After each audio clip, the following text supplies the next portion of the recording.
جماعت اہل سنت کافی زیادہ ہیں، اور ہم دیکھ رہے ہیں کہ علامہ شاہ احمد نورانی صدیقی رحمۃ اللہ علیہ کے بعد ہماری تنظیمات مذہبی اس طرح پارلیمنٹ میں نہیں پہنچ سکیں۔ ہماری تنظیمات بہت زیادہ ہو گئیں، پھر ایک تنظیم بنتی ہے، کچھ عرصہ وہ چلتی ہے، پھر دو حصوں میں تقسیم ہو جاتی ہے۔ ہم دیکھیں ہماری جو بھی جماعت عروج پہ جاتی ہے، کچھ عرصے کے بعد وہ ڈیوائیڈ ہو جاتی ہے، کوئی دو حصوں میں، کوئی تین حصوں میں۔ تو یہ کیا وجہ ہے کہ ہمارا ایک تو اہل سنت کا اتحاد نہیں ہوتا، پھر کیا وجہ ہے کہ لوگ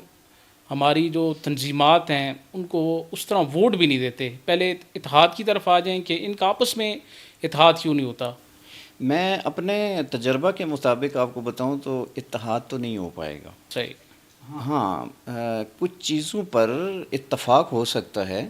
لیکن اوورآل جیسے جو ایک نظریہ یا سوچ ہے لوگوں کی اتحاد والی، وہ ممکنات میں سے مجھے کم از کم نظر نہیں آتی۔ لیکن عوام اہل سنت کی تو پرزور فرمائش ہے کہ ہم تمام مقابر کو ایک سٹیج پہ دیکھنا چاہتے ہیں۔ بالکل، عوام اہل سنت، اور میں آپ کو کہتا ہوں کہ عوام اہل سنت کی ہی قربانیوں کی وجہ سے ساری قیادت بھی بنتی ہے، ساری جماعتیں بھی بنتی ہیں۔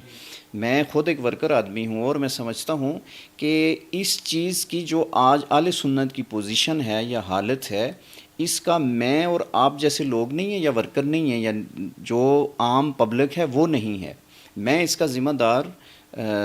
کوئی چاہے کسی بھی تنظیم یا جماعت یا کسی ادارے کا بڑا ہے جس کا ایک اہل سنت میں ایک کردار ہے، میں انہی کو سمجھتا ہوں۔ اور میں یہ سمجھتا ہوں کہ عوام کی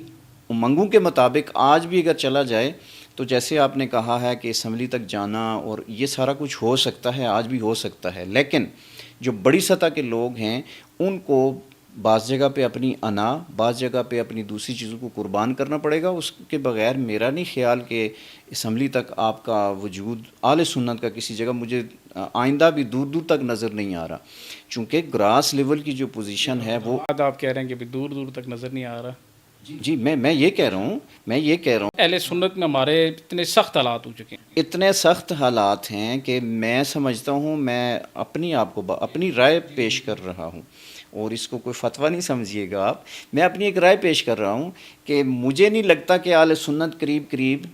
کسی بڑے اتحاد میں آ جائیں گی، مشکل لگ رہا ہے۔ ہاں، کچھ چیزوں پہ اتفاق ہو سکتا ہے، اس اتفاق کو لیتے ہوئے کہیں کچھ نہ کچھ حصہ مل سکتا ہے اہل سنت کو، لیکن مجھے پھر بھی قریب نظر نہیں آتا۔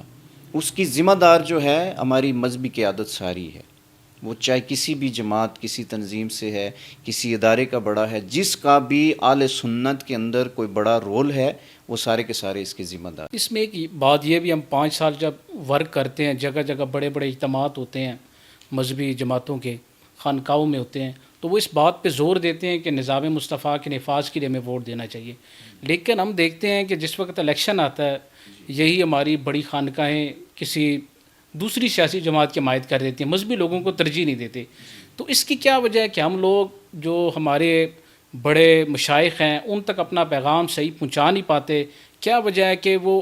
جب جماعتوں کی حمایت کرتے ہیں پھر ان کی حمایت یافتہ امیدوار آگے اسمبلی میں پہنچ جاتے ہیں؟ حالانکہ ہونا تو یہ چاہیے وہ ہماری مذہبی جماعتوں کی حمایت کریں، لیکن جو ہمارے خانقاہ والے ہیں وہ زیادہ مذہبی جماعتوں کی حمایت نہیں کرتے۔ اس کی کیا وجہ ہے؟ جو بر صغیر کی ایک ہسٹری ہے سیاسی،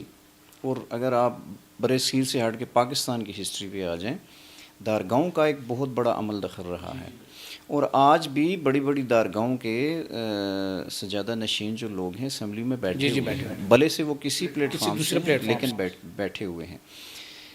جہاں تک یہ ہے کہ دارگاہوں کا عمل دخل، اصل میں بیسکلی ہم نے ڈیوائیڈ کر دیا ہے کچھ چیزوں کو۔ اب یہ ہے کہ دارگاہی سسٹم جو ہے بر صغیر میں یا پاکستان میں جس انداز سے متعارف کروایا جا رہا ہے، اب بھی متعارف اسی انداز سے کروایا جا رہا ہے۔ اگر کوئی ہمارا دارگاہی بندہ سیاست کے پلیٹ فارم پہ آنا چاہتا ہے تو لوگ کہتے ہیں یہ سیاسی ہو گیا، اگر نہیں آتا تو لوگ کہتے ہیں یہ تو جناب والا نظام مصطفیٰ کے لیے کچھ نہیں کر رہا۔ اگر وہ کسی اپنے اہل سنت کے پلیٹ فارم پہ آتا ہے تو جس پلیٹ فارم پہ آئے گا دوسرے سارے پلیٹ فارم والے اس کے ساتھ ناراضگی کا اظہار کریں گے۔ جب تک اہل سنت کچھ چیزوں پر اتفاق نہیں کرتے، میرا نہیں خیال کہ کوئی اس طرح کی بڑی چیز یا بڑی پیش رفت ہو سکتی ہے، دارگاہی لوگ بھی آ سکتے ہیں، ہمارے سسٹم کا حصہ بن سکتے ہیں، لیکن اس کی میں ایک اگر آپ کو ضمناً ایک مثال دے دوں، میں یہ تھانے میں چلا جاتا ہوں، موٹر بائک ہے، کسی کا موٹر سائیکل ہے، چھڑوانے کے لیے چلا گیا، پولیس والے سے تلخ کلامی ہوگی، مسجد کا مسئلہ ہو گیا، مجھے تھانے میں جانا پڑتا، میں اگر یہی میں کہتا ہوں کہ فلاں پیر صاحب بھی تھانے میں کیوں نہیں آتے، فلاں پیر صاحب بھی فلاں جگہ پہ کیوں نہیں کھڑے ہوتے، جب تک آپ ان لوگوں کو نا ان کے سٹیٹس کے مطابق ڈیل نہیں کریں گے، اس وقت تک یہ لوگ بھی آپ کے ساتھ چلنے کے لیے تیار۔ مطلب ہماری تنظیمات کی کمزوری ہے کہ ہم ان شخصیات کو اپنے ساتھ چلا نہیں سکتے۔ جی، آپ جو کہہ رہے ہیں نا کہ نظام مصطفیٰ کا نفاذ کیوں نہیں ہو پا رہا ہے، میں کہتا ہوں کہ اہل سنت، صرف اہل سنت اس پر اتفاق کر لیں، اور نظام مصطفیٰ کے لیے آپ دیگر مسالک یہ سارے لوگ اگر اتفاق کر لیں تو یہ مہینوں میں نہیں، یہ دنوں میں اس کا نفاذ ہو سکتا ہے، لیکن بات ہے ساری اتفاق کی، جب یہ چاہیں گے، اگر یہ چاہیں تو یہ ہو سکتا ہے، لیکن جب تک یہ چاہیں گے نہیں، ایسا کچھ بھی نہیں ہو سکتا۔